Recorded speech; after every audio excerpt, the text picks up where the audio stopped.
Not too bad. I live in Houston now, so this wasn't too bad of a drive for me, actually. I was gonna ask. Yeah, like near downtown, like maybe 7 or 8 minutes outside of downtown. So you use like 30-minute drive, maybe? Yeah, a little bit of traffic, so closer to 40. But the traffic right not here bad. is terrible, isn't it? Yeah. I'm trying to tell Mike to move because That expressway made it pretty easy, though. The Yeah. 288 expressway or whatever. Yeah. You know what I'm Are talking you about? from originally up north? No, but Expressway. yes. That's a very northern thing to say. that's just what it's titled, and Expressway. I didn't know about yeah, it it until I actually moved to is. Houston. It So actually is. I'm just calling it that way. Uh, 'Cause it literally says that. That's funny. Is she I have had people ask me if I was from up north, though, which is funny because I'm very country. yeah. Very I was born in Nacogdoches. For crying out loud. Oh, yeah. so many people come from there, but it's a small town. I know. It is very small. Yeah. So I got out many of there people. quick. Do you know Counterculture Farms? No? No, Well, what damn. is It's that? like the only place Not I that know. country. Yeah. Is she a little hot or no? No, she's good. You're just is your She's got a powerful voice. no. Okay, good. just making sure she ain't peeking or I anything. looked. That's good. The numbers look good. Numbers look good. What's the number supposed to be? Under 6, -6. Do you know the numbers when you start peeking? Not really. Oh. I just look for red. Yeah. Yeah. There you go. You don't know. Like, So Yeah. you don't really get on the equipment too much, like. I try not to. My lead player and my bass player are both great sound techs. So everything's digital, and I basically leave the settings for every single acoustic show that I do, so I don't have to mess with it. And if we play full band, then they deal with it. I'm like, but at some point, I'm like, man, I can run my own sound system, but I don't know enough to run other people's. You know what I mean? Like, I can figure out what I need for me, my guitar, my violin, but outside of that, I'm like, I don't want to deal with that. So It becomes cumbersome outside. it's just It's annoying. a lot of equipment. And there's a lot, like, I'm sure that I could learn like a level of, just with the drums, for instance, and Jon Mike's, and like I could probably figure out like this much, but I'm a perfectionist, and I'll dive into it, and I'll start trying to figure out every single little detail, and then I'll be overwhelmed, and then I'll give up. So, it's like that with a lot of things. So help me out here. Mike has been telling me about you for a very long time. Yeah. How did you get into singing, and like, was that your passion in high school? And tell us, and also introduce yourself. Okay. Yeah. Well, my name's Heather Rayleen, which Rayleen is my middle name, but that's what I've always gone by. So Heather Rayleen. When I was in trouble as a kid, it was Heather Rayleen, and for whatever reason it stuck. So, I have been. Let's see. I've been singing since I came out of my mother's womb. That's what I always like to tell people. So started singing really, really young, probably before I was fully talking. And I was singing country music for sure. And then I started singing in churches and at rodeos. My stepdad would actually go ride bareback, and he would take me with him to rodeos, and I would sing the national anthem. So that's kind of how I started. And then fast forward, I started playing violin when I was about 11, and stuck with that, loved it, fell in love. I played a little bit of piano by ear, but that was really it. And then I learned to read music because I was playing violin. And when I was in college, I was actually on a violin scholarship, and I was majoring in music education. And like, I always wanted to sing, but I just didn't really know how to do it. Like, how can I actually, be a singer and all of that without being just discovered and all that, this is way, before the internet was, there's helping artists the way it is now. And basically I was playing violin at a lot of weddings back then just to make money on the side, and I got a call to play somebody's wedding, and it was a country singer, and he was like, well, why don't you just try and play fiddle with my band? Like, as we were in conversation, I'm like, I'll try anything twice. So I started playing violin, or fiddle, they called it, with a couple different local country artists, including Cody Johnson, actually, if you guys know who that is. No way. Yeah, so that's how I started. And then I was like, well, I can do this. Like, these people were writing music and putting it out, independent. And that's when I kind of discovered a lot of Texas country artists like your Pat Green, Wade Bowen, Randy Rogers, those kind of people. And I just never was really... I never knew that existed, and that you could make a living even without being like famous, like Miranda Lambert, you know what I mean? So it blew my mind, and I'm like, yeah, I'm going to do this. So I dropped out of college, and I taught myself to play guitar around that same time, and I started writing my own songs, and started playing, in a lot of different bands, just whatever I could take, and solo acoustic shows and all of that, and eventually formed my own band, and I've been doing that ever since. So I'd say my first band I formed was probably 2008, 8 or 9. And Wow. I've been, So within the last 2 years, I've been playing music solely as, as that's where I get my income. But before I was actually teaching violin and guitar lessons on the side too. So, but I got so busy recently, so I've been able to do just that. There you go. Now you're all caught up. That's a pretty good description. So Yeah. that was going to be one of my Podcast first over, questions. right? Yeah. That's good. Can you turn me down just a little bit? Are you loud? Thanks for tuning My- in, guys. Oh, your headphones. Just a little bit, not a lot. Give me some. Hello. Oh, more. Up. Just a little bit. I'm picky. Hello. A little There you more. go. Yeah. I don't know. I don't feel like you're even moving it. I'm moving it. Okay. Okay. So you, I was going to ask you, are you making a living off this? Because I see you going all over the place, and it looks like kind of like paid gigs. Oh, for sure. How's your name getting around? Just word of mouth, or do you market? What are you doing? So I always like to, I 100% wouldn't have any kind of career if it wasn't for other musicians helping me out along the way. Like 100%, the first, several gigs that I got were just other musicians like, hey, come play with me here, sit in, play a little violin, sing a couple, and I'm still like learning to play guitar and still like, only had 10 songs that I, had memorized or, as far as cover songs and stuff like that. So I was just such a baby. I wasn't even old enough to drink when I really first kind of started getting gigs here and there, especially with the fiddle thing. But, it started out with other musicians, and then as I, progressed, I guess, I started actually trying to book myself and reaching out and managing myself, quote unquote, and social media kind of took over at some point, and so now I get calls, probably enough to pay my bills and everything. If I'm emailing, it's usually because there's a venue that I want to play that I've heard of, and I'm like, hey, let me email this person, you know what I mean? But at this point, it's like I've met so many musicians, and like when they can't take a gig, they give it to me, you know what I mean? And we all have like Facebook groups and stuff like that, and of course, word of mouth, 100% that. So, and I've just been playing in Houston for so long at this point that it's like, I've kind of, I guess, people started hearing about me at some point. So it's really cool. Yeah, works out that way. I was going to ask you, do you have a manager, or it sounds like you're doing this all yourself? I do it all myself, yeah. Is that too much? Does that interfere with your creativity process? There's pros and cons with all these things, because it's like nobody is going to work for you as hard as you work for yourself. And I have tried to hire managers here and there. I've at least kind of like, taken meetings with people and stuff. And I've even, management companies and things like that. But it's like, I don't like signing anything ever. It scares me. It's going to take a lot for me to ever sign any kind of contract, record labels especially.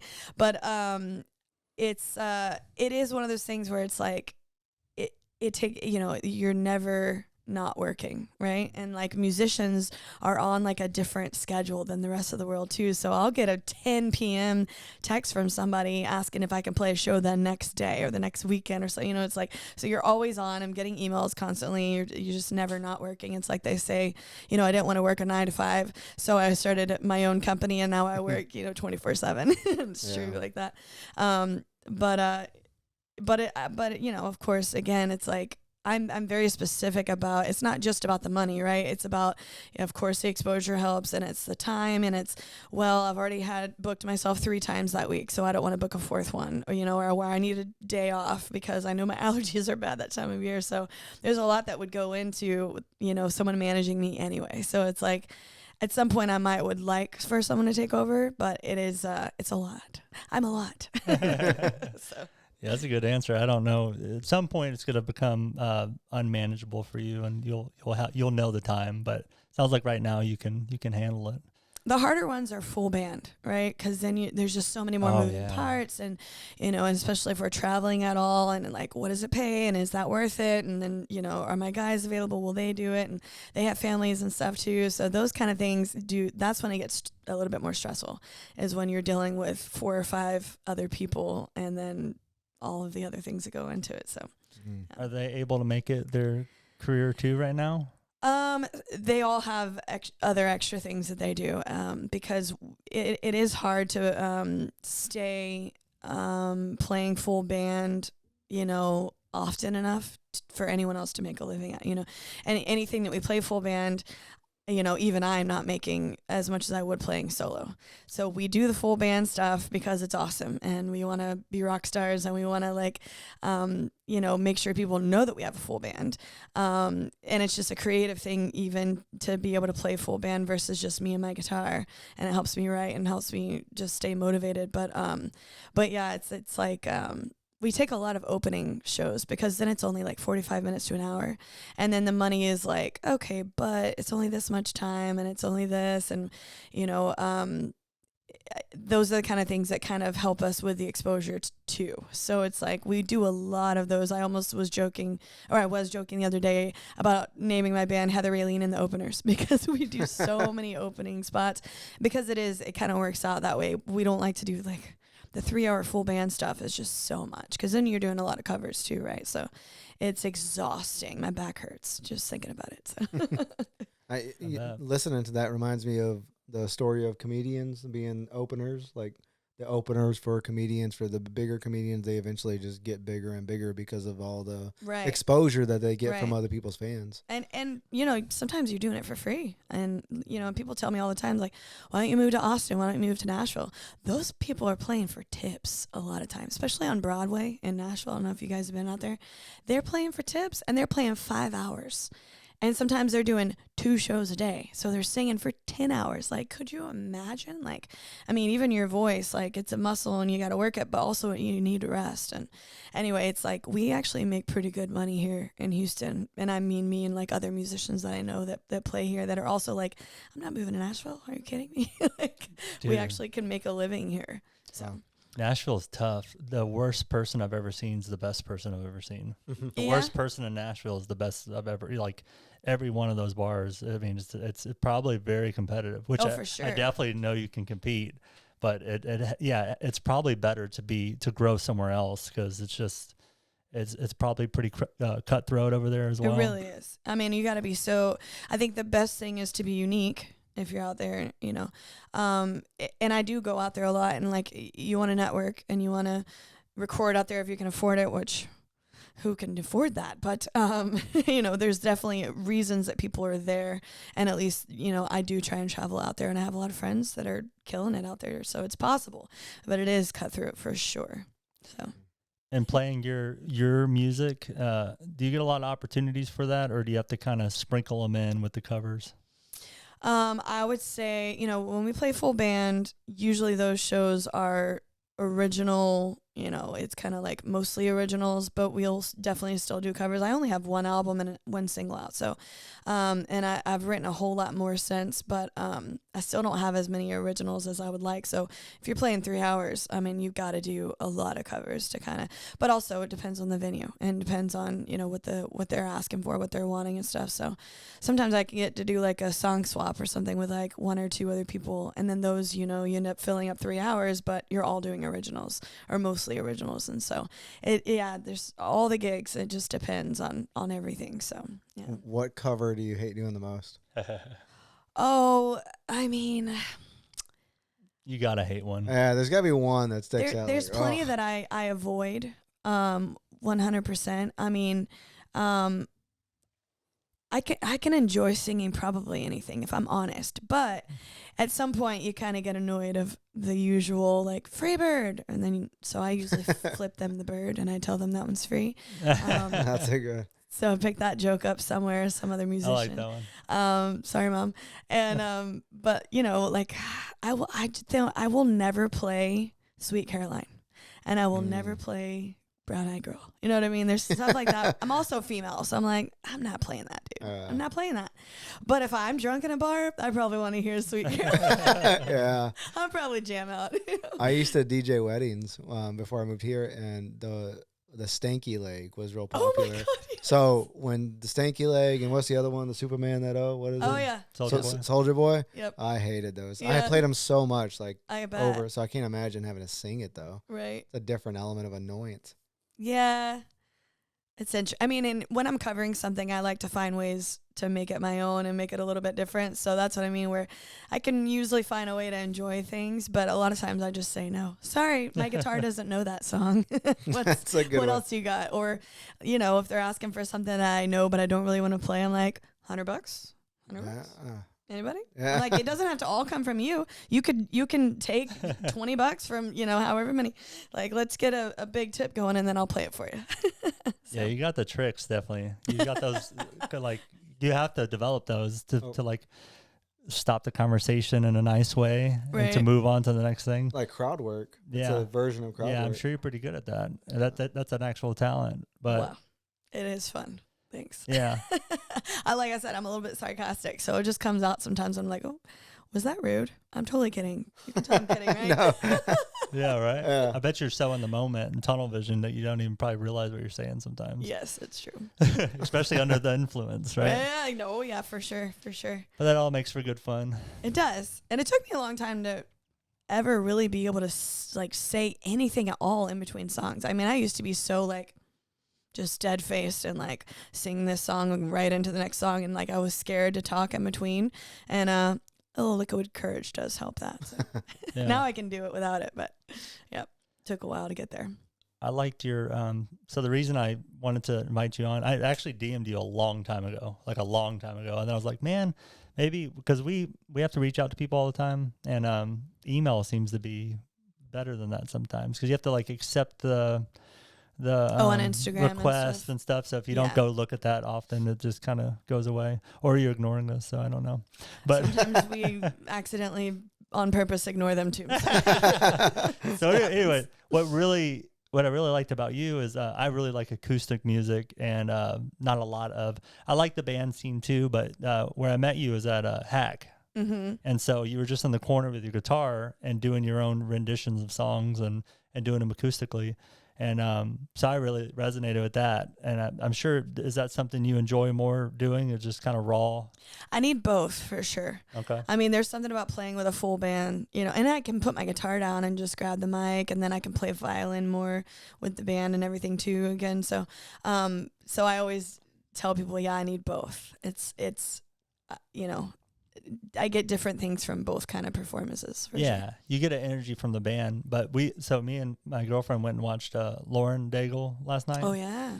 And so she sung Rescue Me, as a ballad, and you just feel all the vocals. Mm-hmm. But when the band's going, it's it takes away from it. You can barely hear, and so I like the uncut versions of songs. I like to kind of search those out on Spotify. So, but I see you do a lot of that on Instagram. You just get in front of the camera and then do something acoustic. I think I saw something you did Lauren Daigle at one time, right?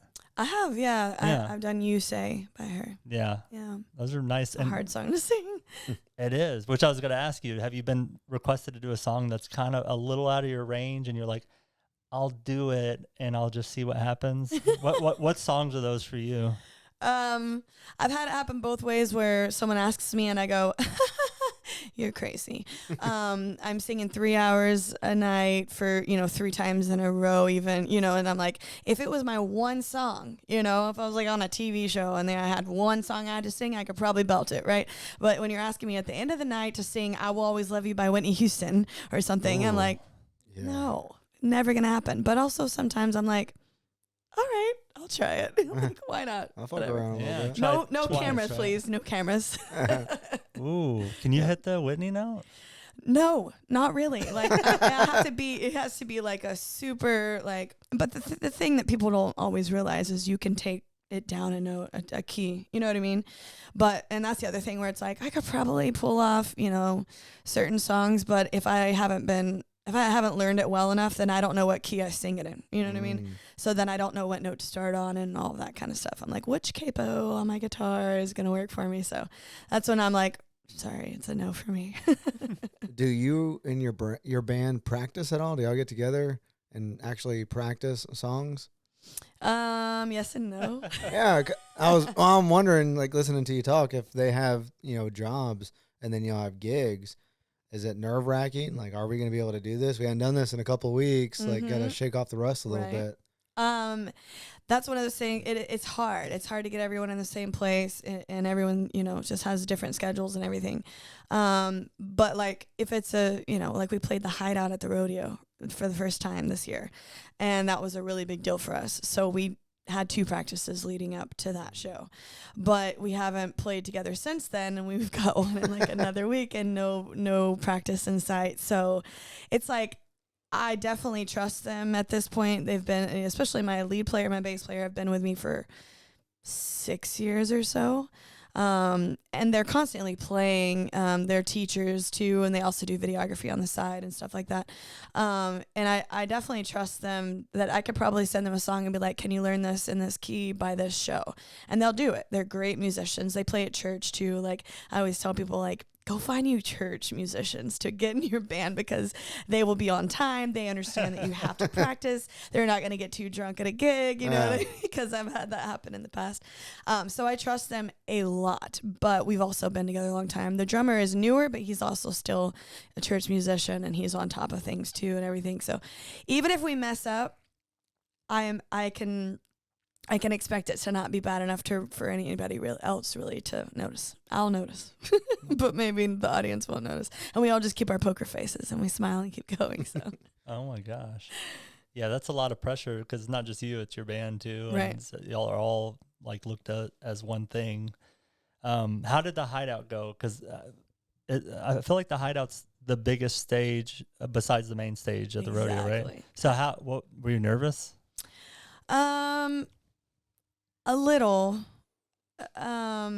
It's funny. I get more nervous doing like an audition, say for The Voice or something, where there's like one person or 2 people like deciding your fate.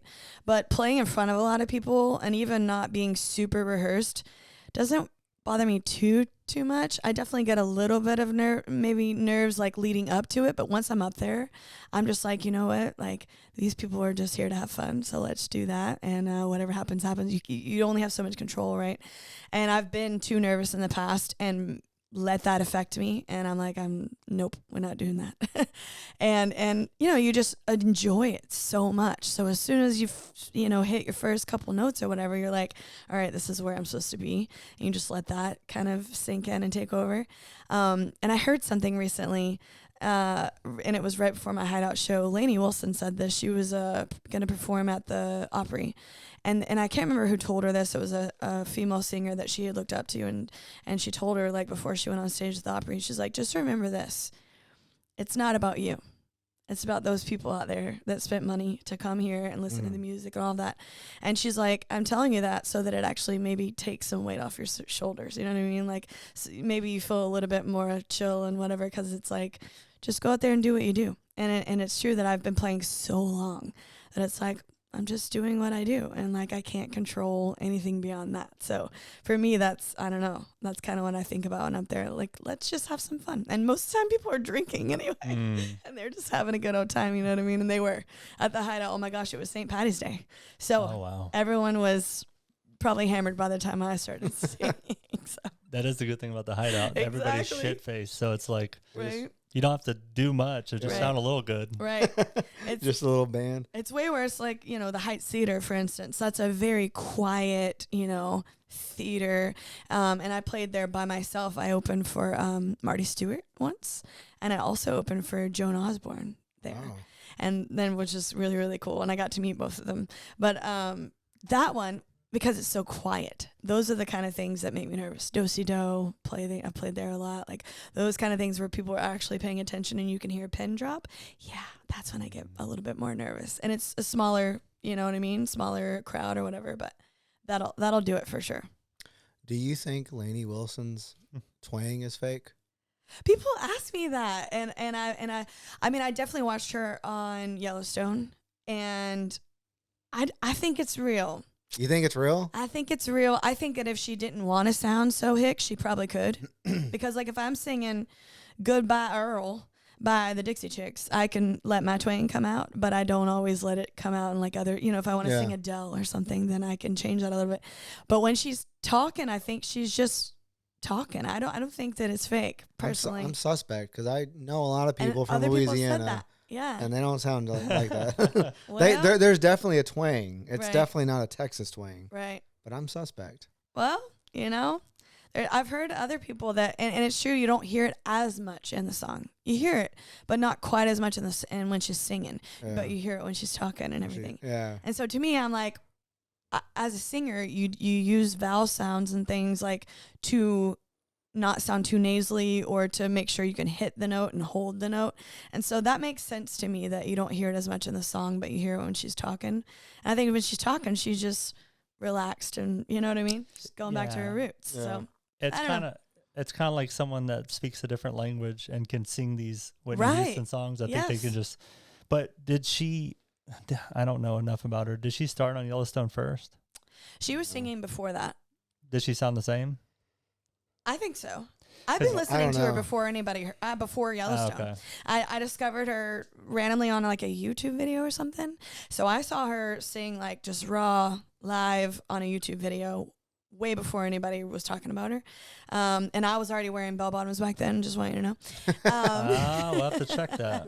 Check the tape. Yeah. How I discovered her was TikTok. Her butt was trending. Oh, do you remember that? Makes sense too. It was like the Lainey Wilson butt thing for like a solid 3 weeks. Oh my gosh. I saw a video where there's this little boy that comes on stage and she's talking to him and he says something about, oh, my dad talked about your butt or something. And she reacted so sweetly because that's like a, unexpected maybe thing to deal with. And you're like, this is awkward. You're like 7 or whatever. Like, what do I say to this? Yeah. But she was so sweet. It was cute. Yeah, she seems like a nice person. She does. So I'll let her slide on the fake accent, but.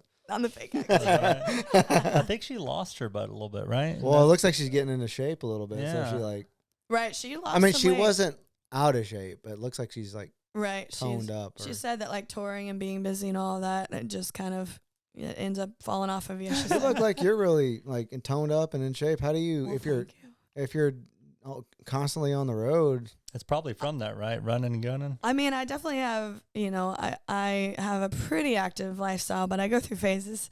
I like to tell people I eat like a 12-year-old boy, but, it just depends. Like right now, right? I told you I wasn't drinking for a little bit, and so I'm concentrating on working out a little bit. So we, we go through phases. It's hard. It's hard, especially when you're playing in bars and they only have bar food, right? Or you're starving when you're on your way home at midnight after playing, 9 to 11 o'clock at night or whatever. So balance, right? Balance. Yeah. Sometimes we eat the cake. Sometimes we drink the Prosecco. Oh, you're looking at it. She wants it.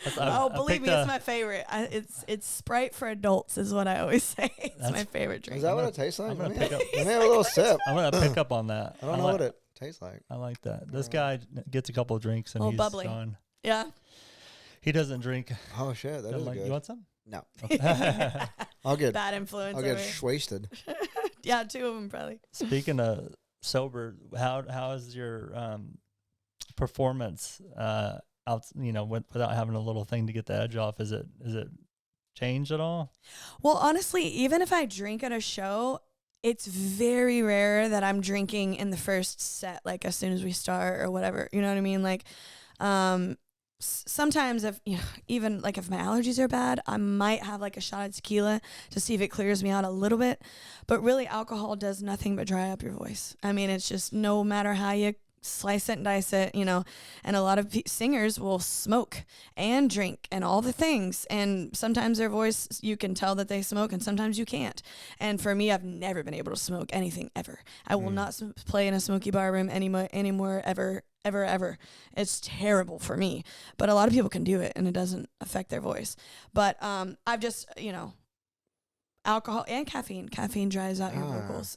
So I try and stay very hydrated, and especially when you're playing as often as I do, it's like there's only so much that I can actually drink and get away with without it really affecting me. So if I do drink, I try to, let me drink on the last show of the week, you know what I mean? Or the last set of the night. And I it's very rare. You don't see me drink a whole lot like before I actually start. Like I might, like at the Hideout, for instance, I think I had 1 drink during the day just because my nerves were kind of going crazy. That was a stressful day. It wasn't about the show necessarily. It was like getting everything done. And like they were taking me here. I had 2 shows. I had to play an acoustic show at like 3:00 and it was raining, and like the transportation and it was busy. My phone was blowing up. I had family in town. I had friends that were like, wait, where do we go? Like, where is this and what time? And they changed the time on me. Even they wanted me to start earlier. Later is fine, but earlier than we had originally said we were going to start at the Hideout. And then the day of, they're like, oh, by the way, we're going to take you to meet Eric Church. And I'm like, well, I'm not saying no to that. Yeah. But so that was a whole nother thing, though, of like, toting me back and forth across the park to make sure I could do all the things. So, yeah, I had a drink. And then my best friend, Susan Hickman, she's a singer-songwriter, and she had played the Hideout the weekend before, which is really cool. She pulled me up on her set at the Hideout. So on my set at the Hideout, I had her come up and sing with me, and she brought me a tequila shot. And so that was just like a cute little moment. We did like one of those Irish jigs. I played it on the fiddle since it was St. Patty's Day. So, but I've always, when I first started, I wouldn't drink at all. I was terrified of like making a fool of myself, you know what I mean? And getting too drunk, and like, I'm a girl, I'm a lightweight. So I just go back and forth. It just depends on the show and those kind of things on whether I drink at all. So, yeah. Did you get to talk to Eric Church at all? Very briefly. It's just a meet greet. So like he's hugging people and taking a picture, and then it's the next person. And so I always get like a little bit like flustered just because I want to talk to them, but I know I have to be quick about it. But I'm actually friends with his keyboard player. And so I was like, I wanted to tell him that, and then I wanted to make sure that I told him that, hey, I'm playing the Hideout tonight, you know what I mean, too, so I'm an artist as well or whatever. So I was like, hug, take a picture, and then it was over. And so I didn't even remember everything that I said to him until later. The keyboard player was like, oh, Eric said that, you told him to say hi to me and that you knew me or whatever. And I'm like, you remembered? Wait, I remembered to say that? Okay. It was like so quick in and out and everything, so. That's you mentioned Susan Hickman. She's friends with Jennifer Bridges. You know Jennifer? She's the nurse that started during COVID. She quit her job and all that stuff at the hospital. Fired, right? Huh? She got fired, right? Did she get fired or she quit? I don't know. One of those. Did y'all have her on? Yeah, we had her on, but I think we started following Susan Hickman through Jennifer Bridges. Oh. Or no, they were holding some type of rally, and Susan Hickman was performing. Yeah. Okay. Yeah. That's pretty cool. Small world. Yeah, for sure. Yeah. She's from around here too, right? Yeah. She's from Angleton or something, right? She's in Dickinson. Okay. Yep. I like Dickinson. Yeah, y'all should definitely have her on too. Yeah, she's good. We've been following her on our account for a while. Yeah, we should invite her.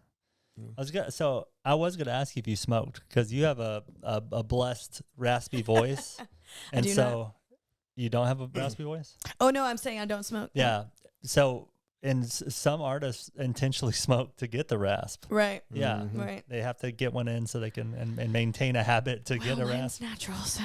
Really? Ever since you were little? I don't know. It probably, the older I got, it probably got a little bit more raspy, and I probably also dig into it more in certain songs, and you know what I mean? And the more that I've kind of developed my style or whatever. But sometimes I'm just tired and I sound raspy because I haven't slept great or something. So I didn't know caffeine dried out your voice, because people in the radio industry, they drink coffee. I guess because that's hot, though. A hot liquid. I mean, it makes your vocals sound better. It makes you dehydrated, like alcohol. Everything makes you dehydrated. Right. I imagine it dries it out. Yeah, caffeine, 100% it does. I mean, it's but I will drink something like this Uptime where it has a green tea in it. For me, green tea just works better for me than caffeine. I don't crash on green tea, but if I drink coffee or something, I'll crash. But the thing is obviously everyone likes caffeine and just keep going. It will give you a little bit of a boost, just as far as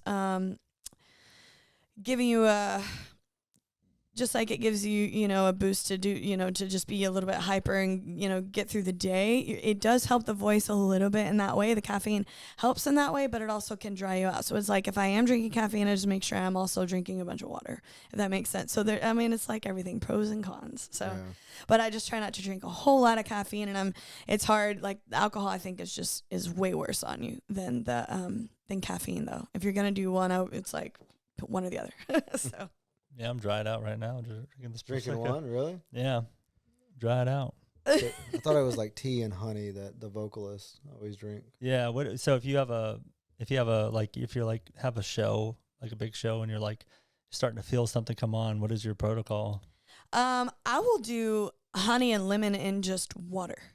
That's what I think is the best possible thing and I'll gargle like sea salt. I will do Rickolai has like a lemon honey, I guess, kind of cough drop that I think is a little bit more natural than the other types of cough drops, and I'll do those. There's something called Singer Saving Grace. It's a throat spray, and it's disgusting. It has like ginger, black licorice, some other kind of herb that's really gross, but it does seem to really work. So there's a lot of those kinds of things, but I mean, water is the best one. And you can't just drink water right before you sing, right? You've got to be hydrating like 8 hours and everything before, the day before even, the night before and all of that. So,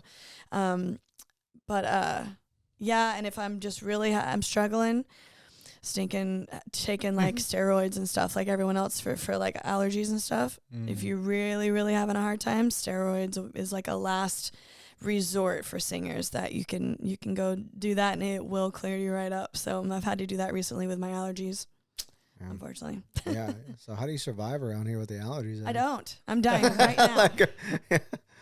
How does it like come to fruition for you? Is it runny nose? It's runny nose, and my eyes water really, really bad when I'm outside and the wind blows. And it's like 2 or 3 times a year I'll have a day where I'm playing outside, and it's like I've tried everything. I do nasal spray, I've tried Claritin, I've tried this and nothing seems to be working, and I won't know until I'm in it, you know what I mean? So it's kind of too late to call the doc and get steroids, and my eyes will just be steadily watering and my nose will be running, and then you got the post-nasal drip and it affects my vocals. And so right before rodeo we did kickoff to rodeo. It was on Go Texans Day at City Hall in Houston, and it was a big deal. News crew was there. It was awesome. We were playing full band. I was very excited about that show. And anybody that has video or pictures of me that day, my eyes were just steadily, I mean, it looked like I was making myself cry with all these songs I was singing, but it was just my allergies were so bad, and it's and that makes me want to cry because it's like I can't do anything. I just got to keep seeing my hands or playing guitar, so I can't even wipe them. So you just got to go with it. That's a lot of pressure. The struggle is real. Did you do The Voice? I've auditioned like 8 times and I've never made it past the first round. Really? Really? What did you sing? What do you sing when you go? I've done a lot of different songs. I've even done like pop songs. Of course I've tried out with country songs. Like I remember doing this last year I auditioned again, but now you can do just a video. You don't have to go wait in line for 8 hours, which I've done. And I did like a rendition of Love is a Battlefield, which I have a video of me singing that one on Instagram actually. And so that was my audition song this last time. But I've done like Blue by Leanne Rimes. I've done remember when that song Somebody I Used to Know by Gautier was popular? Oh, I love that song. I still sing that one at a lot of my shows, so I remember auditioning for that one with that song a long time ago. And so, yeah, I've just never made it. I think I am really bad at auditions. I do get nervous. That's the time that and so I'll tell you a story. When I had first started playing guitar, and I was probably 21, 22, I auditioned for Nashville Star. Do you guys remember that show? That's how Miranda Lambert kind of got discovered. She made like 2nd place. And I went and had like an audition. It was like a private audition at a bar actually. And it was like just everyone had 2 songs that they were singing. So you do 1 original and 1 cover. And I started with my cover song, and it was Leave the Pieces by The Wreckers. And I still sing that one all the time. And it's not a very hard song to sing, but there's one part in the song where you're holding out a long note. So I'm in this audition. I had been playing violin. My friend was playing guitar for me. I'm playing violin. And then I go to this part, and I'm holding out this long note. And I was like, I'm feeling kind of funny. And I don't know what's going on, but I'm under an audition. So I'm just going to keep holding this note. And I woke up on the ground. I fainted. Did you lock your legs? I'm sure I locked my legs. I had not eaten hardly anything all day. There were bright lights. I was definitely nervous. It was like one of my first auditions, with something like that. And yeah, that's the first and only time in my life that I've ever fainted. And so that kind of thing, I think I'm over it now, knock on wood, but that kind of thing I think traumatized me. Every audition I ever did after that, it was like I would forget to breathe. Your anxiety, yeah. And it was a whole thing. But it's funny when you finally take a voice lesson, because I'm self-taught, and I finally took voice lessons years later. And I kind of learned a little bit more about breathing in, when you're singing, just breathing properly and all those kinds of things. And that has actually helped me with auditions that I don't necessarily feel like I'm going to die. Is it like meditation breathing, or what do they do? A little bit. So, they tell you to breathe from your diaphragm, which I had heard that before. But until you're in practice of it and you make yourself, kind of warm up doing those kinds of things, you will forget in the heat of the moment. What does that mean? Can you tell me what that means? Breathing from your diaphragm. So, you can take a decent amount of breath from just breathing, from your lungs, right? And so they tell you to literally lay down on the ground and watch what part of your body moves when you take a deep breath. And if it's only, your chest raising, then you're not getting enough air. And what you realize is you can take in so much more air if you're breathing all the way through your diaphragm and your chest. Oh, so you bring your stomach out. Right, and then your chest. So that's how you get if you're trying to hold your breath under the water, that's the way to do it.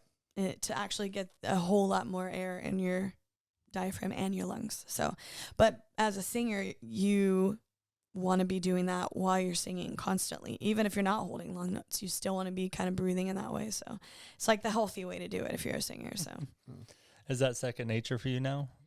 Sometimes. Or do you have to think about it? I have to still make myself do vocal exercise and yeah, it's one of those things you have to make it a habit. So if I'm not doing vocal exercises and everything, say I'm singing, at this time of year and I haven't had to sing in humidity in a while, I'll forget and I'll be on stage and I'm like, oh, I got to remember to, and it's I'm short of breath. And so I'm like, okay, well, I'm not taking in enough air. You know what I mean? So I will have to remind myself. So. That shit I don't have to think about at work.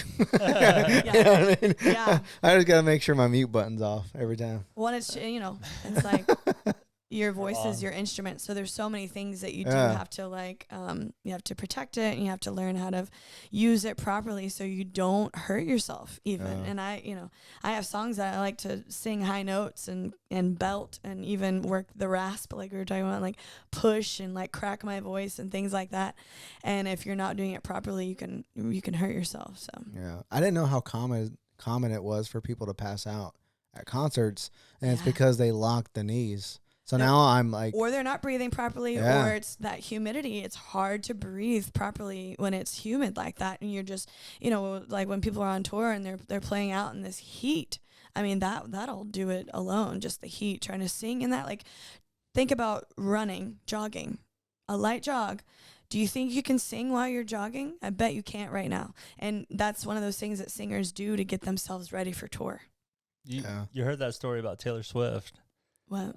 To prepare for those big concerts, she ran 3 hours in a row and did her whole set. I believe it. Yeah. To prepare because it's demanding. Mm-hmm. We used to run quite a bit, and we would, on a good day we run 7-minute miles, but then when the humidity rolled in, I would run 9-minute miles, and I'd be looking at my watch is this broke? And I'd be like, and exactly. it just affects your body differently. For sure. Yeah, I imagine it's the same with singing.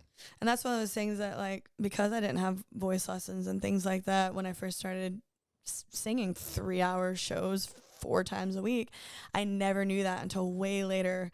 I developed vocal polyps actually. It was right after 2020, I had gotten COVID. I had a terrible cough, and I think that's what kind of did it for me. So then I started actually doing some voice lessons and even getting on the internet to ask certain questions how do I do this and how do I, protect my voice, and that was really I don't know, educating for me, because it was I was learning all these things that I was how did I not know this? And people would ask me, oh, are you self-taught or have you had voice lessons? And I'd be like, I'm self-taught, and be proud of it. But really, you have to learn how to protect your voice, your instrument, and all the things that go along with that. So it's I will tell people all the time now, go do some voice lessons. I promise you will learn things and you will be better for it. So, yeah. How much time do you dedicate to writing? Oh, I feel like I am constantly writing things in my phone, just lyrics. It's just a constant thing. It's like once you're kind of in that mode of I want to be a songwriter, which I wasn't in the very beginning. But once you kind of get in that mode, it's like everything could be a song, you're like, oh, let me write that down. But as far as sitting down and writing, it's hard certain times of the year when I'm playing so much that I'll lose my voice, or I'll just be like, my fingers are throbbing from playing guitar. That I'm like, I cannot even think about sitting down with my guitar right now. So, right now, like between like December and now, I've been writing a lot and I'm very excited about it. And I've been very creative even, but it's because I haven't, like January, for instance, is a very slow month for us. We just don't have a whole lot of shows. It's like everyone kind of takes a break. And so those are the times that I've noticed those times a year are when I can do it. So I'm like, I feel even more creative because I know I have the time to do it, if that makes sense. And I can stay up until 3, 4 in the morning writing. But when I get really busy in the dead of summer, I might go a whole month without writing anything at all. So it just depends. And again, phases, and you got to figure out what works for you. So yeah. when you get away from covers and you start becoming your own artist and singing all your own songs, that whenever you start doing your own concerts and it's all just you, are you against using other people's music, like instead of writing your own?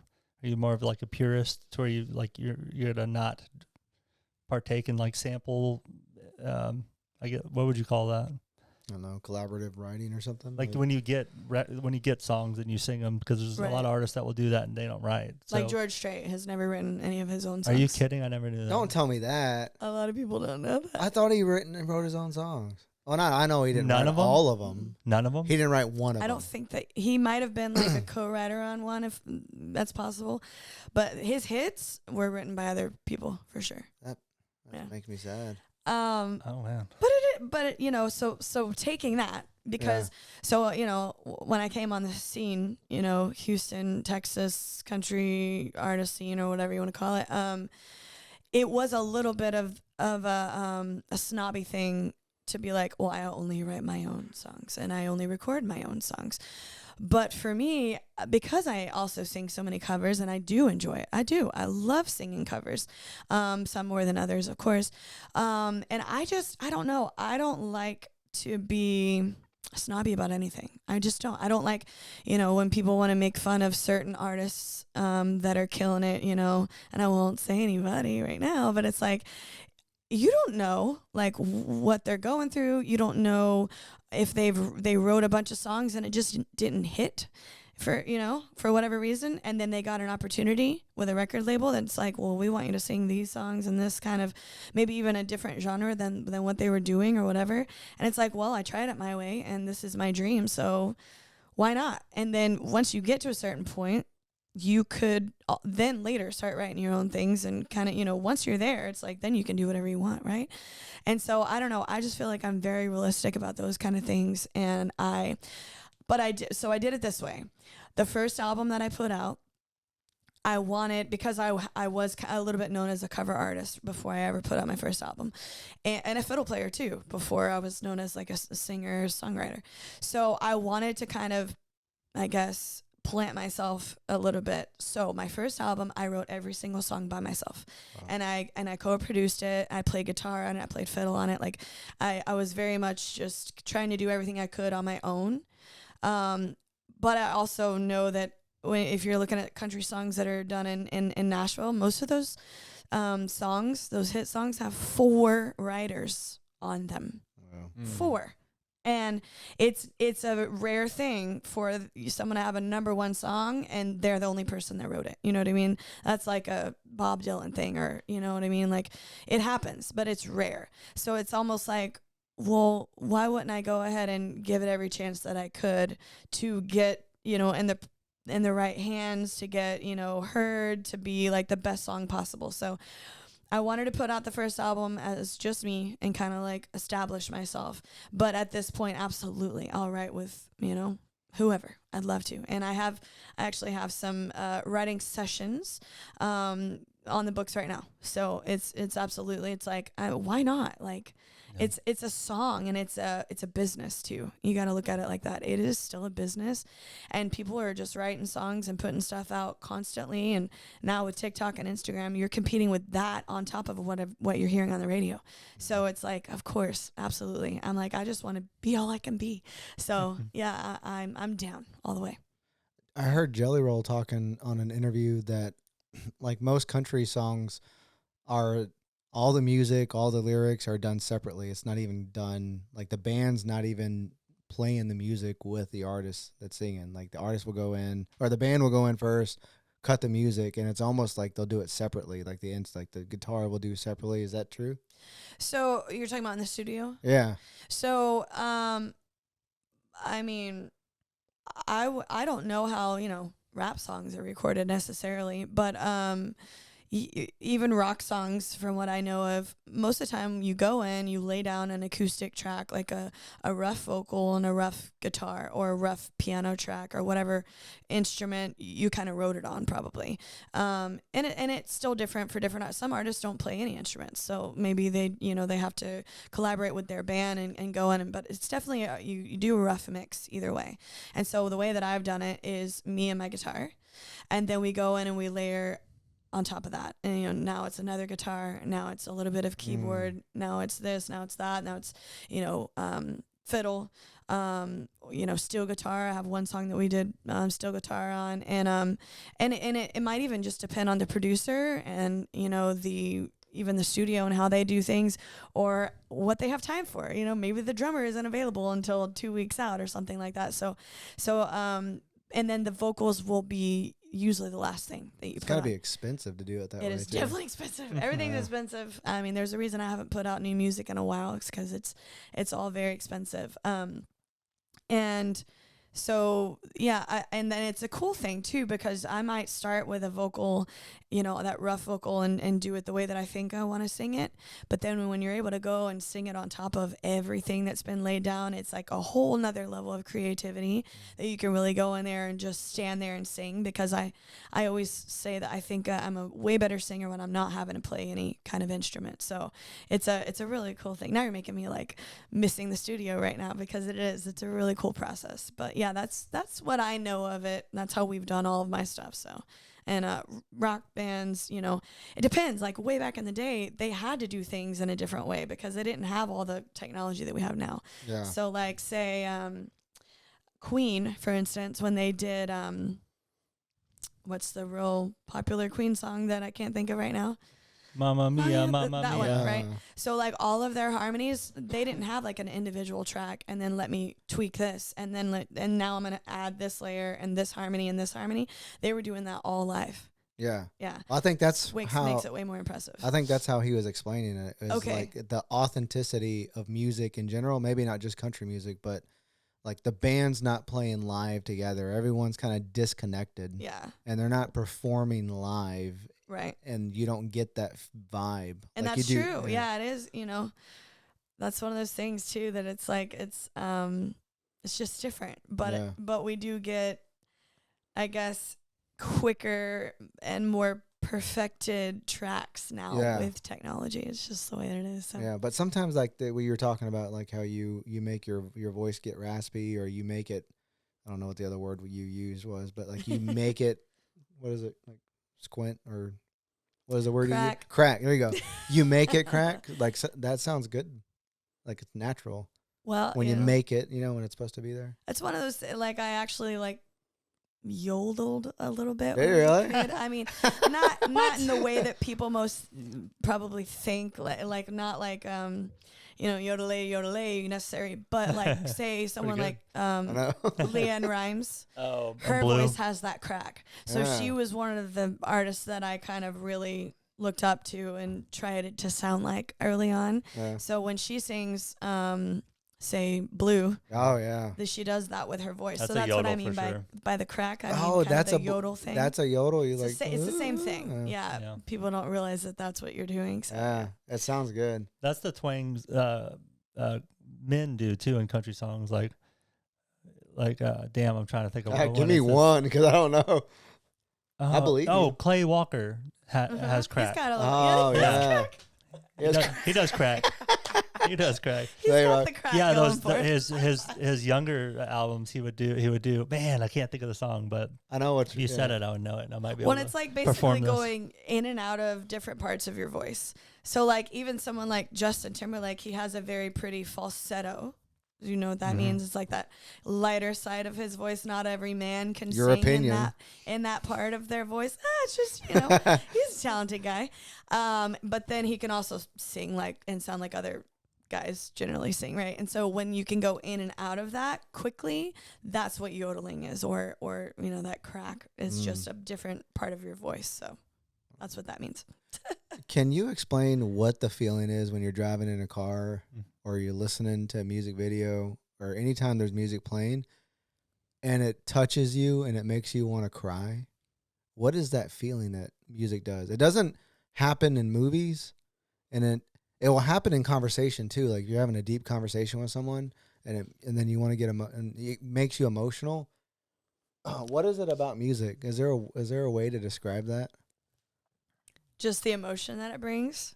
Yeah. Pure magic? I don't know. Yeah, I don't know what it is, but there's certain songs, like a Whitney Houston song, there's certain artists that it gives you chills, and there's nothing else that you can do but almost tear up.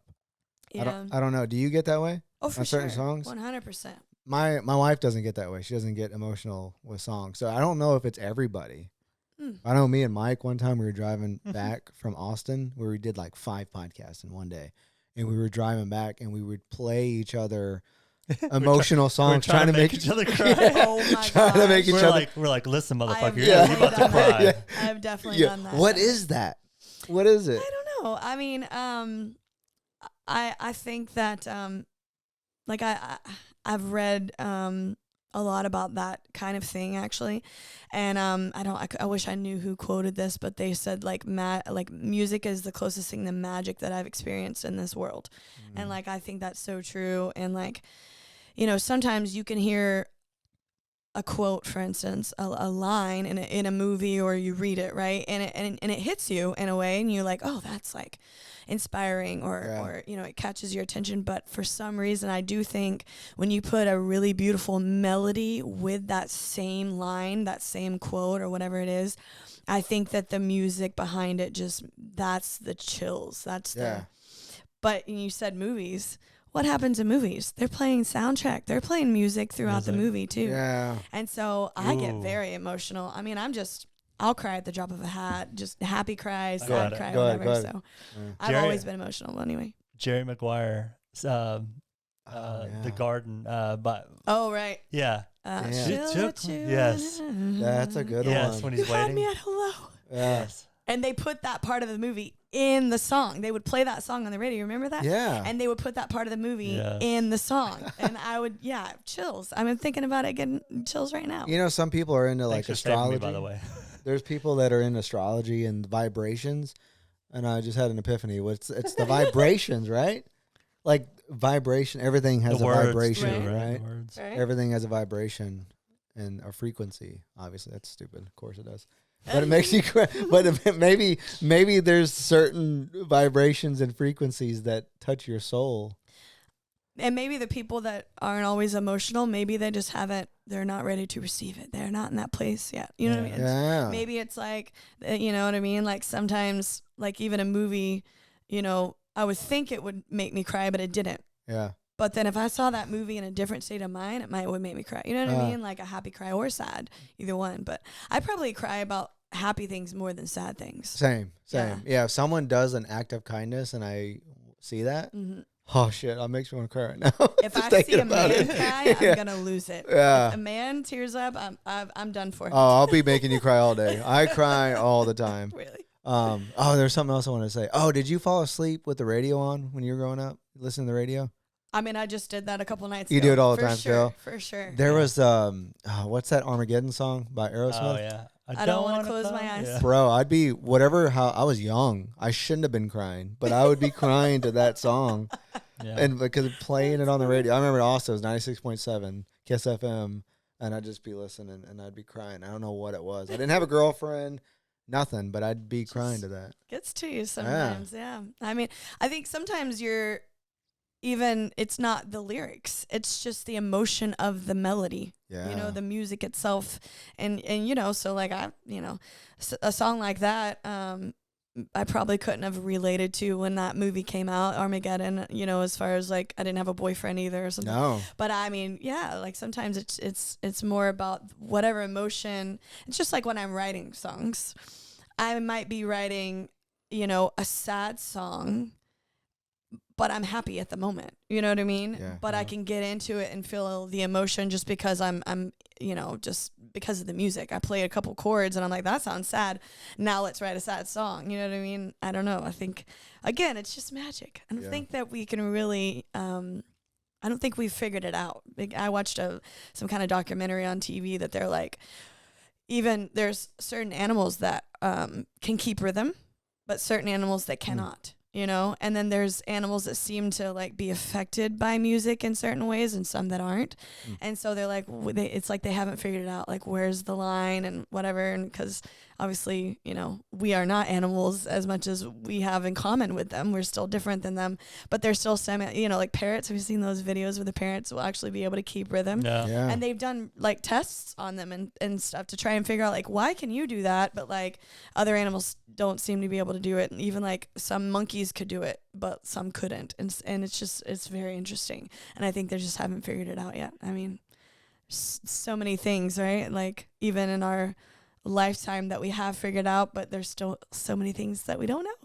Yeah. So. I think you definitely associate things with music too.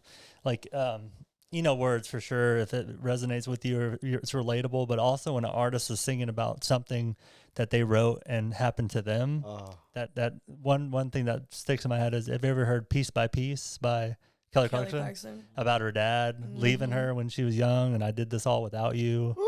And she has a raw version that I think she did American Idol after the fact or whatever.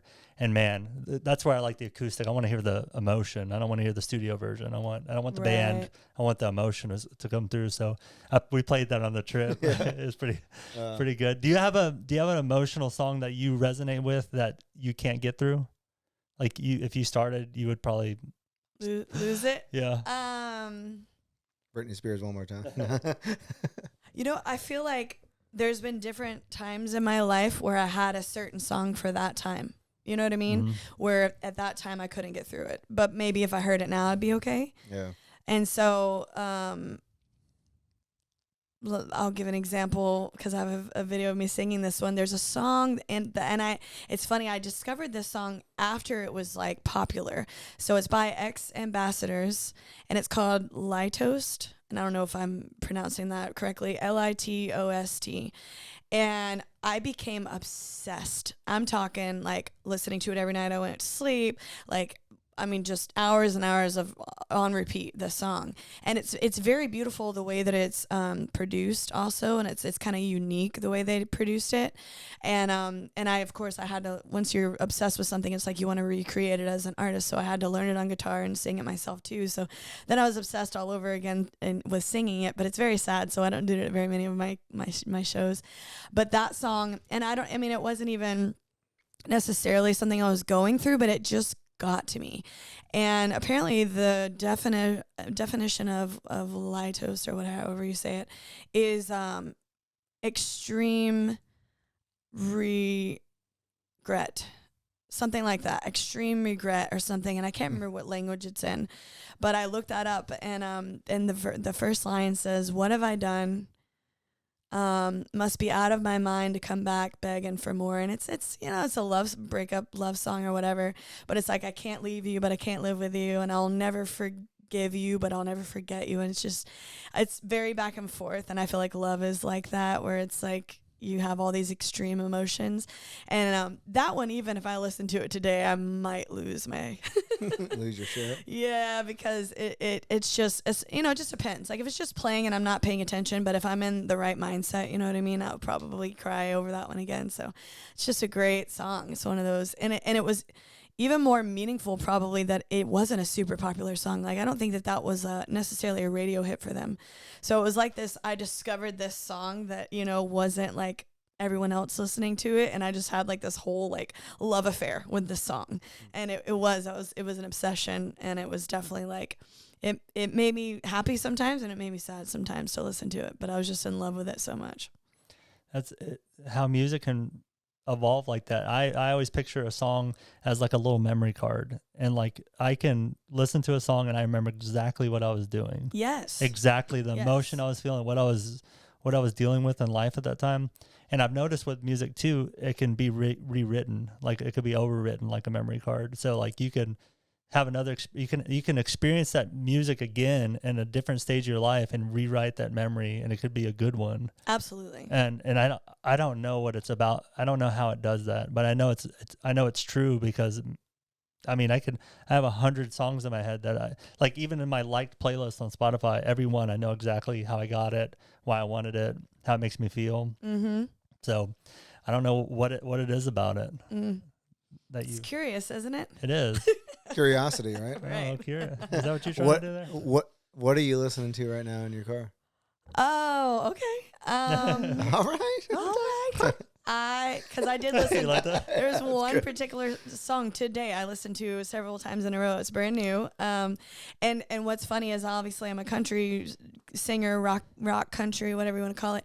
But I like a lot of different styles of music. And if I wasn't singing country, I would probably be singing a little bit of like an alternative, like pop even. I like a lot of those artists. In the last several years, I've discovered a bunch of them, so there's a what's his name, Matt Hansen. I recently discovered, and so I listened to one of his brand new songs today, and it's called "Lesson Learned," and it's a breakup song for sure. And he's like talking about, you know, oh, I can't believe, you know, that I stayed with you, however, and you kind of screwed me over, basically. And he's like, but oh well, lesson learned. Oh shit. And just the way it's produced, and his voice, of course, it just makes it a great song. He's got another one that I liked called Gravity. That one was really, really good. He was at House of Blues recently, and I tried to go see him, and I wasn't able to make it. But so I've become obsessed with a few of his songs. And then there's another guy, his name is Jared Benjamin, and I think I found them about the same time. And Jared Benjamin has a song called "I'm the Sinner," and that one, oh my gosh, I don't know how many times I've listened to that since it came out. It's just ridiculous. I'm a little embarrassed to admit, like, one of those that I fell asleep listening to. But he says, I'm not clean, you're the vice, I'm the sinner. And he talks about when you leave, blood is ice, it's the winter. Like, there's those kind of lyrics, like that kind of word play, and just there's certain words that even affect you, right? And so when there's things like that, it gets me. Have you listened to the band called Old 60? I don't think so. No, I found them on TikTok, and Okay. they're out of like Kentucky or something. But they this guy doesn't look. I always enjoy listening to a song or like discovering that this person doesn't look the way that he or she sounds.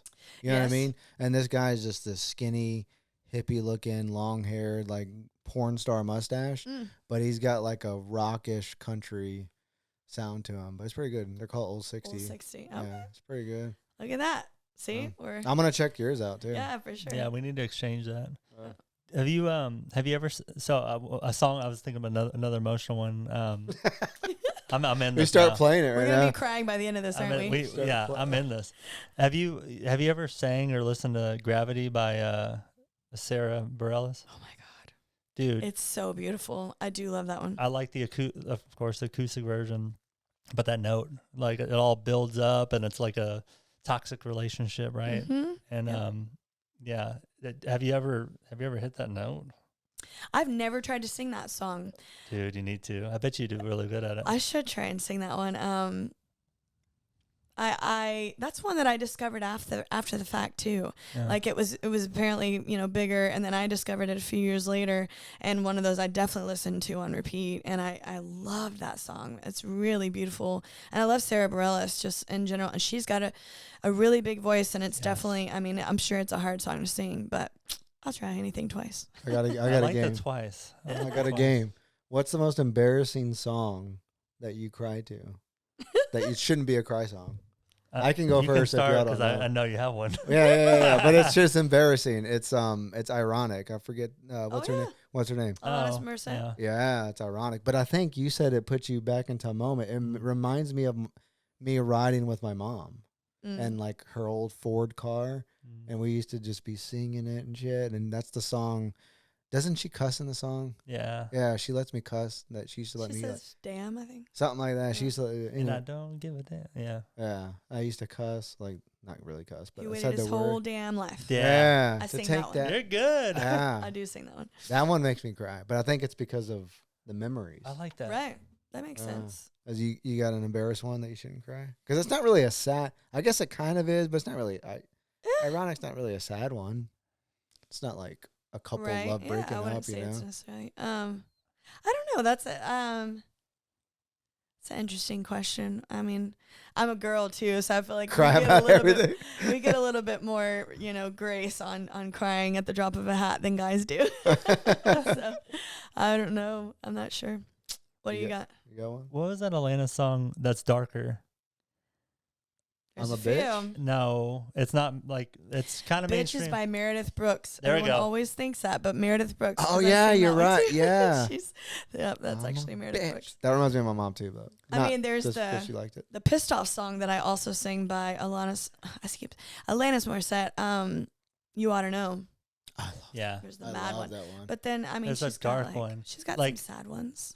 Oh, is you ought to know the one that she's talking about your nails in your back or whatever. Right. Oh. That one is that one. Her nails down your back. When Yep. you fuck her, yeah, that's pretty good. I'll sing that one and I'll just like let the audience say the F-bomb and I won't say it. Yeah.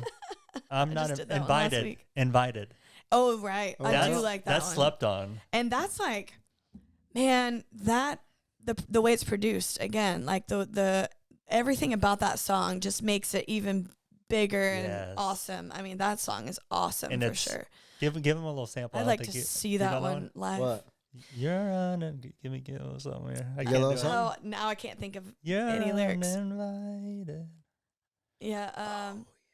Yeah, you got I'm it. thinking Okay. about. He's there's got like, it now. There's like violin in that Yeah. song too, Oh, yeah. and, And it's real. and it's like rockin' dark. and It's like it is. Yeah. dun, dun. Like I'm gonna listen to it creepy when I leave here. piano. It's like I'm still thinking about You Ought to Know. Sorry, I can't. You've heard it. It was on some movie. Uninvited. It Oh was no, on I some got it movie. when he said okay, it. okay. Yeah. I did it. Yeah, you got it. Our last podcast, we were trying to reference rap music and like beats, Oh, and so I was trying to do the beat, and nobody was getting it. You're like I was doing it with my. just We were trying to do grinding like by Pharrell. You got that one good. That Yeah, that one was Grind good. it, yeah. Do you listen to hip hop? I do. I listen to everything really. What's Yeah. your favorite hip hop artist, or who is your favorite hip hop artist? Oh, I don't know if I have a favorite really. What song are you listening to right now? If you went to play your Spotify list. All the kind of other. The other thing too is that I go through phases where I'm listening to not the radio, anything but the radio. You know what I mean? So I Yeah. may not even know what top 40s, in like hip hop is right now or whatever. I try and keep up with top 40 stuff with country. Like I'm constantly looking at Billboard charts and even Texas country charts and stuff. But yeah, there's a lot of times that I'm just discovering people on like TikTok and Instagram, and I'm only listening to that kind of stuff. So I don't know what's even, like top 5 songs in the country right now. I couldn't tell you what they are. Mm-mm. It's funny that we reference like Texas hip hop, Texas country. Is there a California country and California hip hop? Like, is that Right. I wonder is if that they a say thing? that or not. Yeah. You know what I mean? Like, can I go to, I don't know, like mean, Colorado and be like, it's Colorado, Texas right here, or Right. Colorado country, you know? Right. Well, Texas is its own country, really. It's its so- own. There Yeah. you go. Now you're saying the right Its own stuff. continent. Yeah, we got a lot of different shit here. So I really like when artists will redo a song that's not in that genre and put it in Mhm. their genre or an Oh, acoustic yeah. version. Right. Have you ever messed around with that? Oh, for sure. Oh, for sure. For sure. Yeah. Well, fuck yeah. I mean, yeah, and a lot of people, you'll see that on TikTok and Instagram for sure now. And sometimes I do it in my own way on accident, if that makes sense. So like when I sing, for instance, "Ain't No Sunshine," I've been covering that for a very, very long time. But when I first learned it, I wasn't playing guitar well, so I learned it wrong. Like I'm playing the right chords technically, but the rhythm is kind of off. And so now when I do that, people are like, "I love your cover of it," and I'm like, "Yeah, I just never learned the right way to do it. So I've just been doing it that way for so long." And when I discovered I was doing it wrong, I was already married to the way that I did it. You know what I mean? But like I actually, a good example, I guess, I do "Blinding Lights." That was just in my head. Yeah. Because I did this? No. I was like, that's a really good cover. There's a girl that does it. That's LOI. Yes. However you say that. Yes. So I heard her. So she does gosh. it piano, kind of slower and everything. And yeah, so I do like an acoustic, my own kind of spin. And it's very, I got it from kind of her. But like even a song like "Sweet Dreams," I take like the Annie Lennox version and the Marilyn Manson version, the rocked out version, and I try and find something in the middle of that. So I even cover that song.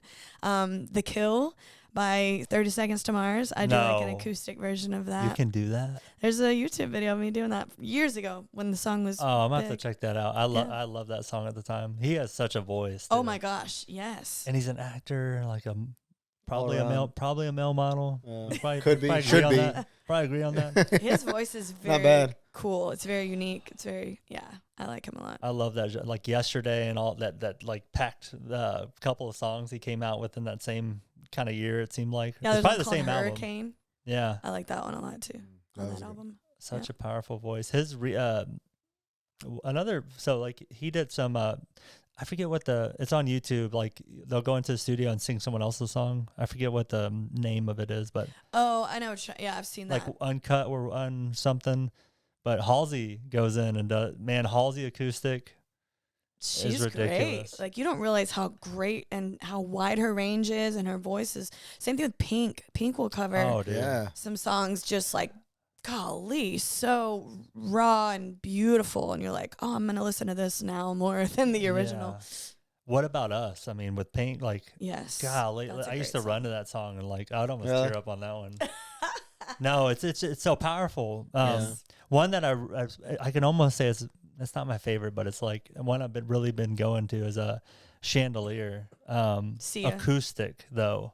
Like she has that rasp where her voice, like on her big, it's a hard song. When she's getting the high notes, her voice breaks, but it's beautiful. For sure. It could break and it's like, oh shit, you didn't do it. But like she has this rasp that she just kind of lets out, and it's like it's all of her soul basically. Right. It's like she's putting into. Have you ever tried that motherfucker song? I have. It's definitely hard. It's definitely hard. And like Sia, she actually had a couple songs like back in maybe 2000 or something, like before people really knew who she was.